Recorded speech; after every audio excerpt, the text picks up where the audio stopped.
ایک بات پہ اس کا جھگڑا ہو جاتا ہے اور کوئی چیز سر میں مار کے اپنے کفیل کو قتل کر دیتا ہے یہ، اور وہ قتل کر کے وہاں سے بھاگ جاتا ہے۔ یہ ہے اصل کہانی۔ اپنی مارکیٹ کو، اس پیڈسٹل کو استعمال کر کے انہوں نے ایک پروپیگنڈا کیا ہے اس کے خلاف، سعودی عربیہ کے خلاف۔ خواندہ معاشرے میں سنیما سوشل چینج ایجنٹ کا پاورفل موسٹ پاورفل ہتھیار ہے۔ تو پاکستان نے اس ہتھیار کو کہاں استعمال کیا؟ بالکل نہیں استعمال کیا، برباد کر دیا، بیڑا غرق۔ ریاست جو ہوتی ہے، ایک اگر پورا ایک ملک ٹرین سمجھ لینا آپ، ریل گاڑی، تو ریاست اس کا انجن ہے، جس طرف وہ چاہے پچھلے کوچز، پچھلی بوگیوں کو لے جا سکتی ہے۔ انڈین اگر انڈسٹری کی، فلم انڈسٹری کی یا ڈرامہ انڈسٹری کی بات کریں تو اس میں پروپیگنڈا بہت زیادہ ہے۔ انفراسٹرکچرل جو سپورٹ ہے وہ نہیں ہے، اور انفراسٹرکچرل سپورٹ کیوں نہیں ہے؟ کیونکہ ریاست اس میں بالکل دلچسپی نہیں رکھتی۔ بسم اللہ الرحمن الرحیم، السلام علیکم، میں ہوں آپ کا میزبان ماہر عادل، اور ناظرین اس وقت میرے ساتھ ایسے گیسٹ جو ہیں، ایسے ایک مہمان ہمارے جو موجود ہیں، شاعر ہیں بہت اچھے، حامد صاحب بہت اچھا لکھتے بھی ہیں، اور ان کا کلام اگر سنیں گے تو پھر دلوں میں اترنے والا کلام ہے۔ لیکن آج ان کو ہم نے بلایا ایک سوشل میڈیا کے اوپر ایک بڑی انڈین فلم جو ہے نا، دا گاڈ لائف، بڑی چرچا میں ہے، جس میں ایک سعودی باشندے کے حوالے سے، ایک انڈین کے حوالے سے بڑی سٹوری جو ہے نا، وہ آپ دیکھ سکتے ہیں کہ بڑی اس وقت چرچا میں ہے۔ لیکن حامد صاحب نے اس سٹوری کو بڑے ڈیپلی جو ہے وہ دیکھا، اس کے اوپر ریسرچ بھی کی، اور بڑا اس فلم کے بارے میں بڑا نالج رکھتے ہیں۔ ان سے جانتے ہیں کہ کتنی حقیقت پر مبنی یہ فلم ہے، یا جسٹ ایک سٹوری کو جو ہے، جس طرح عام دوسری موضوعات پر ہم اکثر دیکھتے ہیں کہ فلمیں بنتی ہیں، تو اسی حوالے سے کوئی عام ایک ہٹ کے ہے یا ریالٹی سے کتنا قریب ہے۔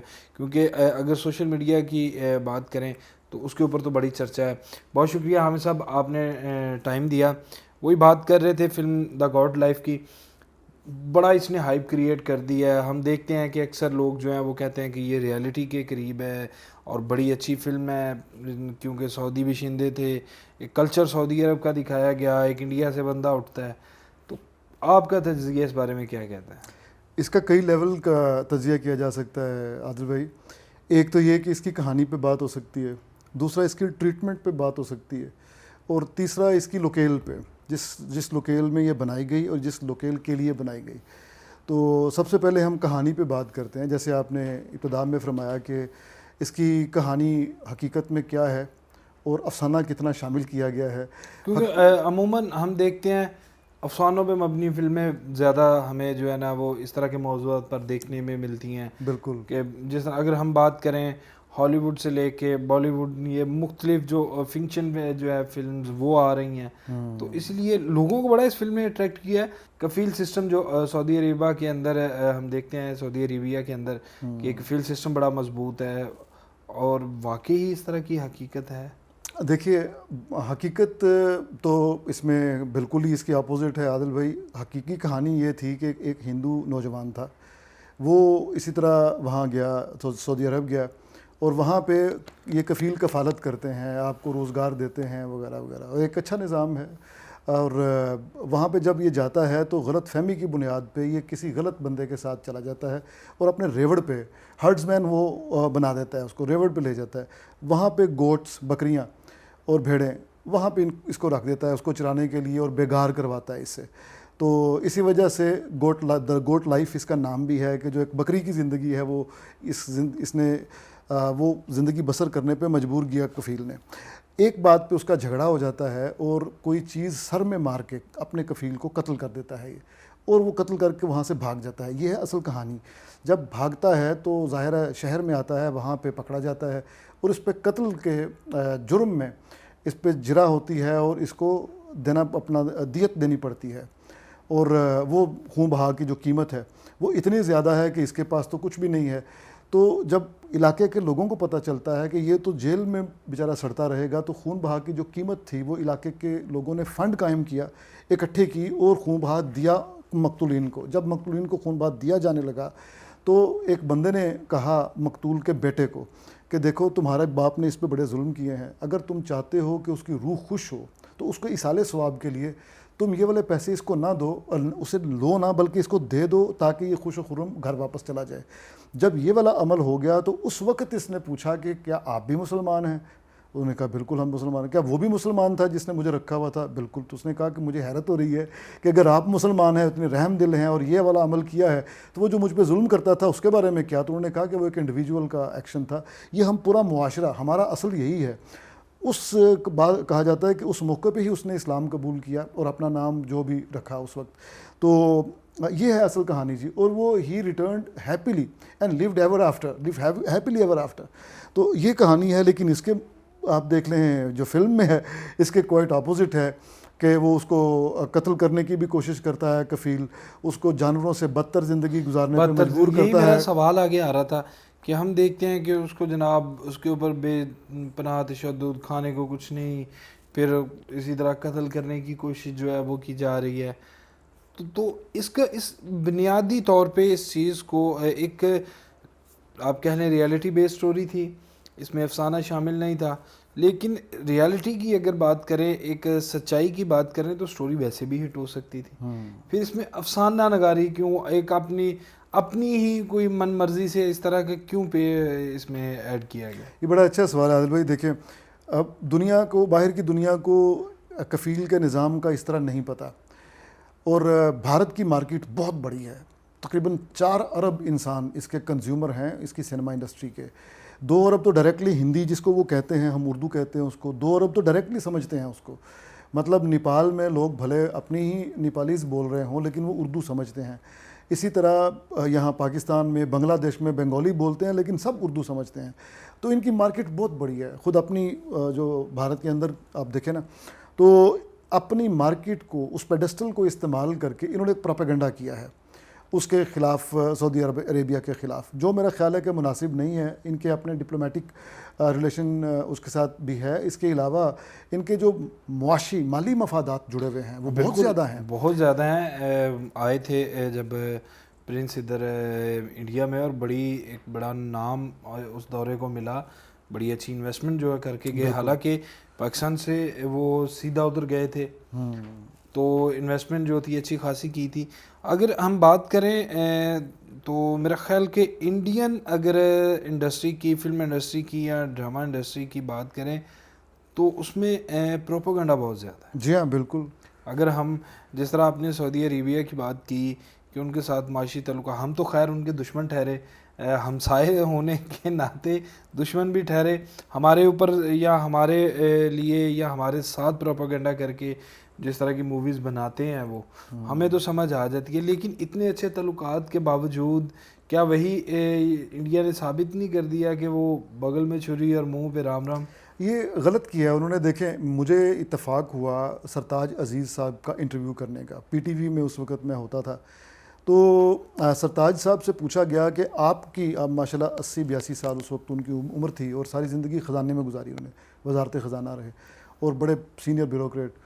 تو ہم نے پوچھا کہ آپ کے خیال میں دنیا کا مستقبل کیا ہے, یہ جو مال کی حرکیات ہیں, ڈائنامکس آف ویلتھ, یہ کس طرف آپ کو جاتی ہوئی؟ تو انہوں نے بڑی اچھی بات کی. انہوں نے کہا کہ دیکھیے یورپ نے اپنی باری لے لی ہے, اب ہماری باری ہے, ہم نے ترقی کرنی ہے. اور 1.5 ارب انسان بھارت کے, 1.5 ارب انسان چائنا کے, 3 ارب لوگ, 8 ارب انسانوں میں سے 3 ارب تو یہ ہیں. باقی بنگلہ دیش, سری لنکا, بھوٹان, نیپال, پاکستان اور یہ سارا خطہ, یہ بہت بڑا چنک بنتا ہے. آبادی کا تقریباً 30% سے 40% بنتا ہے.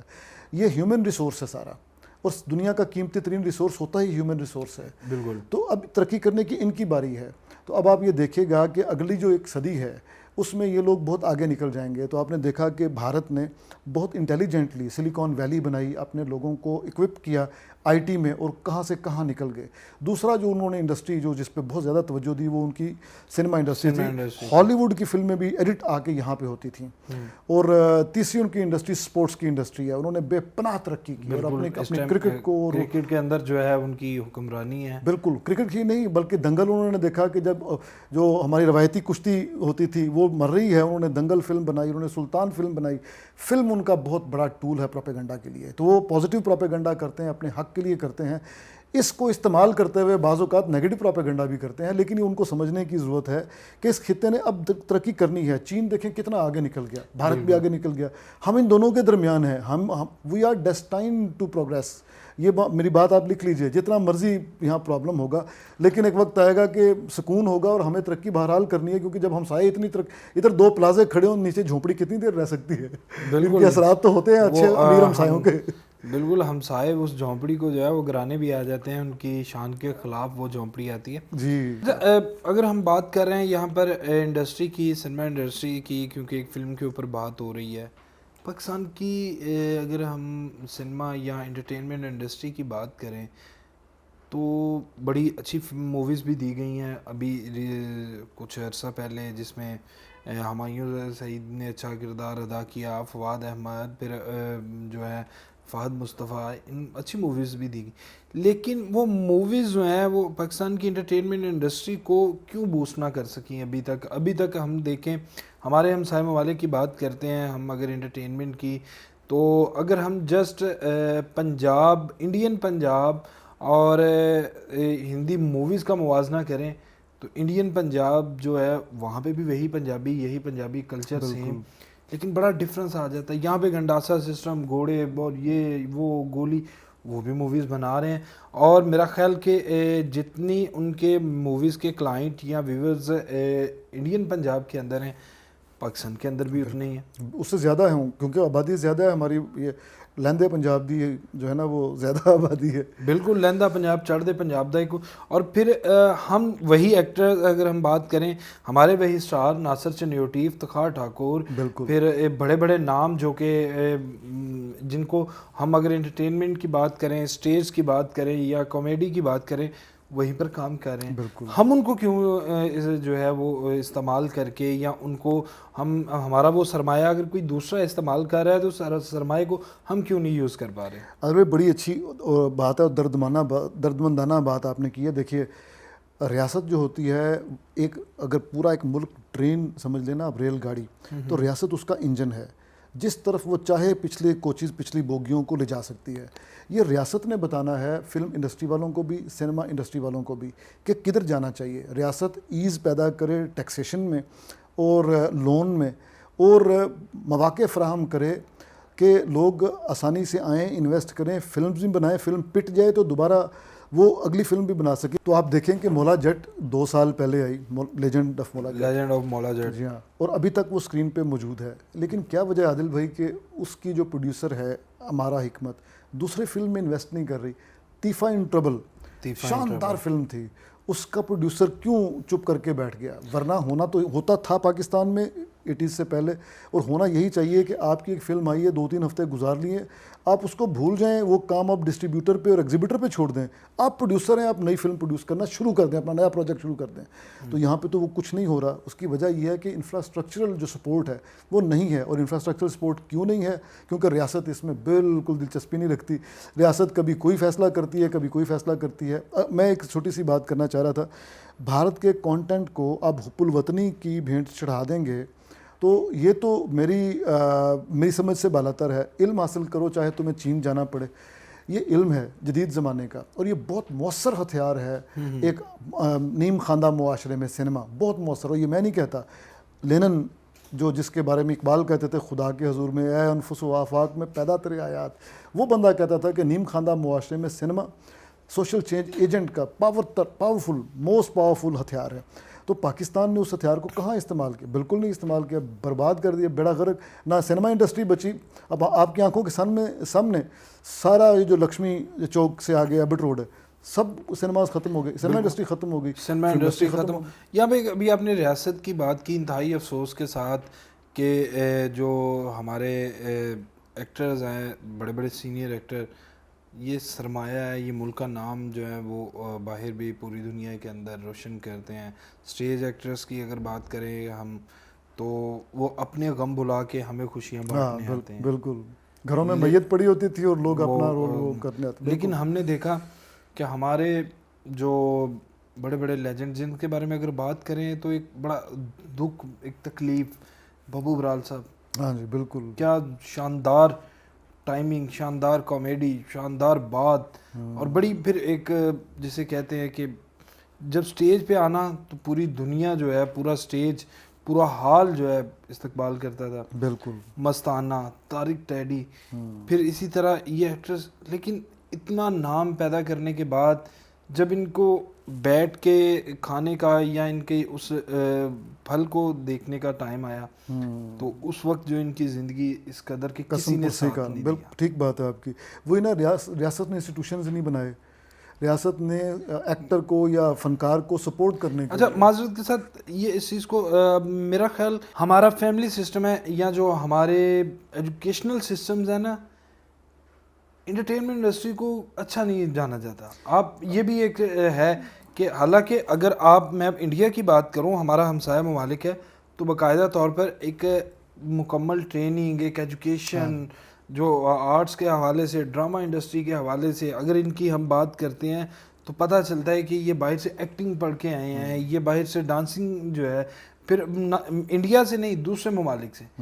لیکن اگر پاکستان کے اندر کوئی بچہ اس طرح کی خواہش کا اظہار کر دے تو بڑے بڑے اس کو بیچارے کو جو ہے وہ باتیں سننی پڑتی ہیں. اس کی کیا ہے؟ دیکھیں، جب کوئی کلچر ہی ختم ہو گیا تو پھر اس کے ہزار طرح کی اعتراضات کیے جا سکتے ہیں. لیکن میرا ایک سوال ہے، کیا پاکستان 1947 سے لے کے جو 87 88 یہ جو 40-42 سال ہیں، اس وقت یہی فیملی کا نظام نہیں تھا؟